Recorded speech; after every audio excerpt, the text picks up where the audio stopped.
So how important to you is the reliability of your car? If you had a choice and you could choose a very performance-oriented, powerful car or an extremely reliable but much less performance-oriented car, which would you go for? Well, for most drivers, we're looking for a blend of performance and power, but we also want a little bit of reliability with it. In this video, we're just going to dissect the league tables that are used to determine which makes and models are the most reliable. And we're going to come up with a list of factors to look out for to just help you to source a car that's going to be more reliable than maybe some of the other options out there. If you buy an unreliable car, you're going to be stranded at the side of the road. You're going to run up a lot of repair bills, and there's going to be a lot of cost escalating as time goes on just because that car is inherently unreliable. So how do we avoid that? What are some of the things that we need to look out for when buying a car? Well, one of the key factors that isn't taken into account in these league tables is the owner. Now, looking at UK league tables, it's quite interesting. We've got manufacturers that use the same parts. So Volkswagen, Audi and Skoda are notable manufacturers that all use the same parts, the same engines. But Skoda top the league tables in reliability, whereas Volkswagen and Audi generally are much lower down. So does that mean that Skoda cars are more reliable? Well, Skoda's actually appeal to a different type of driver to the Volkswagen and Audi driver.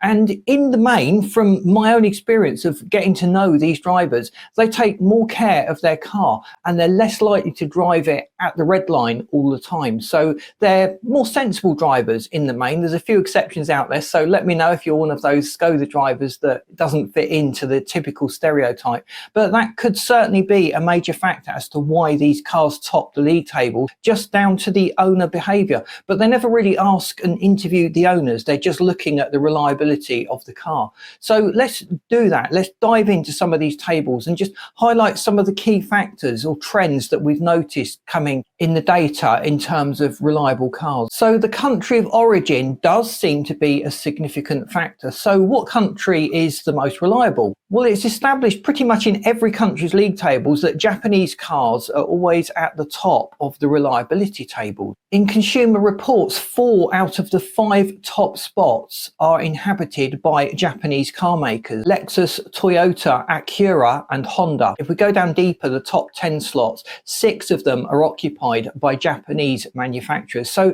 that's a very big proportion. That's a big bias toward Japanese car makers. So it does certainly seem that Japanese cars are more reliable than other cars from, say, America or from Europe. But just because a car comes from Japan, that doesn't guarantee its reliability. Even Honda have had problems on their 1.5 turbo engines in terms of reliability. And I think every manufacturer out there has come up with a rather poorly designed engine at some point in their lives that's come back to bite them in terms of reliability. So what is it about Japan? Is it the quality control? Is it the work ethic? Well, they certainly do have a good work ethic out there in Japan, and they seem to pride reliability over all other things. So it would be almost dishonorable if a car factory turned out unreliable cars. So all of the workers right down through the production lines are focused on doing the best they can and producing the best car they can. But also at the design stage,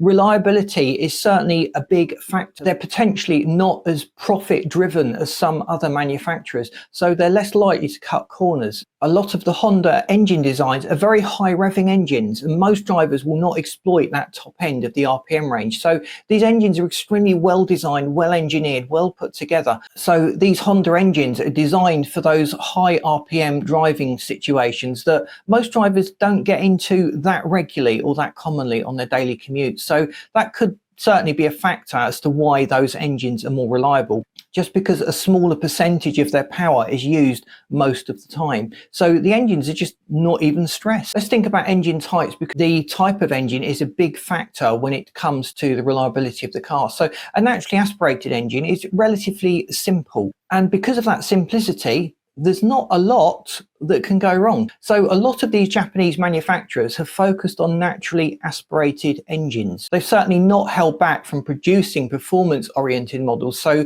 just being naturally aspirated is not a limiting factor here. So turbocharged engines are certainly gaining popularity. I've done a video recently on turbocharged engines and whether they're reliable or not. But in order to meet emissions regulations, emissions standards, fuel economy requirements, and overall power output, a lot of car manufacturers have opted to go for a smaller engine that is turbocharged, and hopefully they've over-designed it. They've over-engineered it, everything's stronger and everything's much more reliable. We know how well Volkswagen and Audi have done with some of their recent-ish turbocharged engines. Then in the realm of turbo engines, you've got bi-turbo, twin-turbo options. So the complexity is certainly becoming more and more of a risk when it comes to the long-term reliability of the car. The more you've got going on in an engine, the more chance there is for something to go wrong. So again, jumping back to driver care, if you have a turbocharged car, you need to look after it. You need to use the correct oils, the correct coolants, the correct fluids inside the engine,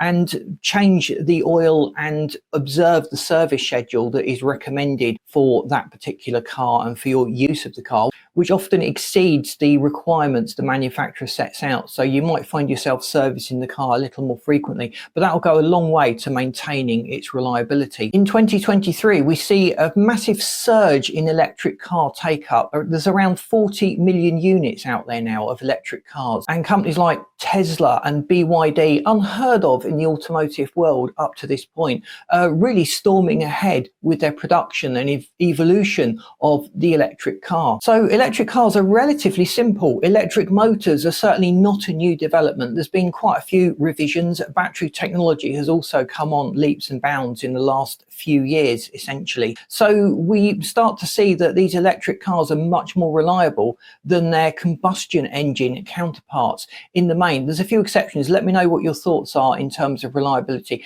A lot of people are concerned about long-term battery life and the lifespan of these cars, but looking at day-to-day reliability, they certainly do seem to be doing very, very well with only minor niggles and minor faults. But I'm not going to be rushing out to buy an electric car. I like my internal combustion engine too much. Let me know in the comments what your thoughts are on that great debate. So the engine capacity also seems to have a bearing in these league tables. So think of a person who's worked very hard all their life. They've probably been working from a very young age. They've been overworked. They've been burning themselves out, and they will have a relatively short lifespan. Whereas someone who has taken it relatively easy, they're fit, healthy, but they haven't been stressing themselves every day of their working life, and they've kept up with the routine exercise and really looked after themselves, they're going to live a lot longer. So in terms of the engine, if it's working really hard, if you've got a small capacity engine and it's being thrashed all the time, it's not going to last as long as a large capacity engine that is barely using 10 or 20% of its potential performance most of the time. So in most cases, a 4.7 litre V8 engine will outlast a 2 litre turbocharged engine that both have the same power output, just because the large capacity naturally aspirated engine is working less hard. And that brings us also to the power output of the car. The bigger the power output, the less reliable the car is. Just looking at the stats in the main, there's going to be exceptions out there, but a 400 horsepower engine is potentially working quite hard. There's a lot of heat going into that engine. The components are working extra hard. The 400 horses of power are taking their toll on all of the components within the engine every time you open up the throttle and you actually use it. Whereas a lower capacity power output engine is working less hard. Now, there is a big argument for beefing up the components. So a turbocharged engine with forged components could potentially outlast a large naturally aspirated V8 engine that hasn't got forged components. But even then, the turbocharged engine is working much harder. There's a lot more heat cycles that are going on inside that engine, whereas the naturally aspirated engine has a relatively easy life in comparison. So transmission type, the manual transmission has proved to be very reliable. It's interesting that in countries like America, most people go for an automatic transmission, and the certainly quite a few different variations of automatic transmission.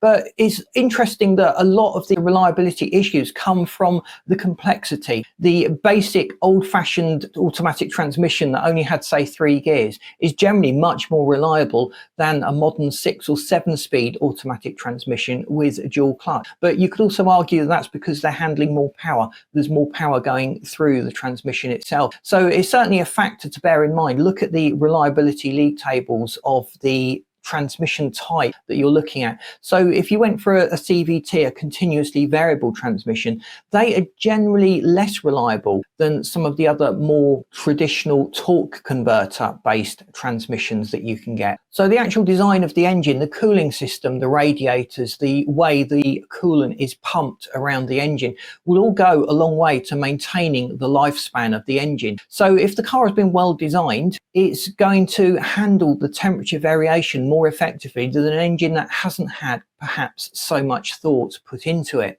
And it's interesting, on modern engines there are so many cooling circuits. You've not just got the traditional one going through the radiator, through the block and into the head. You've often got different circuits that cool the head, the turbocharger, and even the intercooler on the intake often has a water cooled circuit that everything is computer controlled and very, very carefully monitored by the engine computer. So drivetrain configurations, you've typically got your front wheel drive, your rear wheel drive and your all wheel drive. So depending on the manufacturer, you've got different levels of complexity in all of those. So the all wheel drive, the Quattro, the Haldex is the most complex. There is more potential for things to go wrong. You could argue that the power is transmitted over 4 wheels instead of 2, so there's less power going through it. But in the main, these complex drive systems are slightly less reliable. Your front wheel drive setup has been pioneered and has become probably one of the most popular drivetrain configurations in the world now. So front wheel drives are probably a little less reliable than rear wheel drive. You've got the constant velocity joints that take a beating because the power is output to wheels that are changing position as you steer the car. Whereas with a rear wheel drive, that's essentially fixed, or on most cars it's essentially fixed. Those wheels don't turn. So the power output is very simple. It goes up the drive shaft into the differential and then out to the wheels. So that's a relatively simple setup. So generally speaking then, rear wheel drive cars are more reliable than front wheel drive cars. So look at the spec list of the car. Now my grandfather, my father, my uncle, we've all had this said to us: the more you've got on a car, the more there is to go wrong. They like their simple car. It's often, when electric windows came out, they were saying, I prefer my windy windows, it's just less to go wrong in the car. And I would laugh at them, but my electric windows have broken on my Audi A3, the rear ones, and I've got about £600–700 repair bill looming if I can get hold of the part. If you know where to get the parts for these window replacements, drop me a note in the comments. I find it really hard to source the window mechanisms for these cars. So that's a big frustration of mine. So think about the complexity, the spec of the car. How many gadgets and features does it have? How many do you actually need? The more complex the car is, the more it's doing, the more chance you've got of a fault appearing. And it's often small little niggly faults that can really wreck your appreciation of a beautiful car, just because maybe the infotainment system is not working properly, or there's some other little glitch that's happening. So cars in the main are more weather resistant with galvanized metals and complex paint systems and paint layers and paint formulations. The problem of rust has become to some degree a thing of the past, but there are a few models that are still notorious for rust. The W220 Mercedes S-Class was one that a lot of our members have had issues with in terms of rust. So look at the overall reputation of the car in terms of rust, and it's often not surface rust on the panels. It's often structural rust underneath the car that you need to keep an eye out for. So think as well about how well the car has been put together, the paints that have been used, and the manufacturer's reputation for producing rust-free, problem-free chassis and body. So think about suspension suspension as well. There's so many different suspension setups, and generally the more complex they are, the more there is to go wrong. The bushings are often spread out on these complex suspension systems, and they can often fail in very weird ways. They produce knocks that are really hard to track down, and that could be a big frustration. So sometimes going for a simpler suspension system can guarantee that the car is going to be more reliable. And luxury cars with air suspension or more complex ride adjustable suspension, there's more there that can go wrong. So you might want to avoid those more complex suspension systems. Obviously, that's going to have an impact on the handling of the car and the comfort of the car. So you have to weigh up the pros and cons of what you're actually looking for. So think also about the resale value of the car. A car that is reliable will often have a higher resale value than a car that is notoriously unreliable. People don't like to feel they're buying a money pit that's going to drain their finances, so they tend to stick with the safe choices. So a big cost in motoring is actually the depreciation of the car. So often looking at how much a car depreciates will give you an indicator as to how expensive it's going to be to run over the long term, with cars that depreciate very heavily being undesirable, and that could be down to perceived reliability issues. So that might be something to look out for and avoid. And it's often better to buy a newer car model than an older, heavily depreciated car. You might be tempted to buy, for example, a Maserati Quattroporte, because the used price of that is much lower. You could comparably get a Ford Mondeo or a family car that is much newer for the same price as an older Maserati. But the running costs on that Maserati are going to be substantially higher. There's going to be a lot more potential things that can go wrong. So in terms of your car ownership over the next few years, that newer Ford Mondeo, although it may be boring, it may prove to be the most reliable and cheapest option for you. So I hope this has just given you some things to look out for. There's not a hard and fast list of cars that are most reliable. As I said at the beginning, I take these league tables with a pinch of salt, because it's often down to the owners concerned and how they look after the car and how they drive the car. But overall, the design of the car and the features a car has will have an impact on its long-term reliability. So please boot the like button if you've enjoyed this video. It's really going to help us to get out there if you do that. Subscribe to the channel if you haven't done so. Would hate you to miss out. And I've lined this video up for you that you should find really interesting.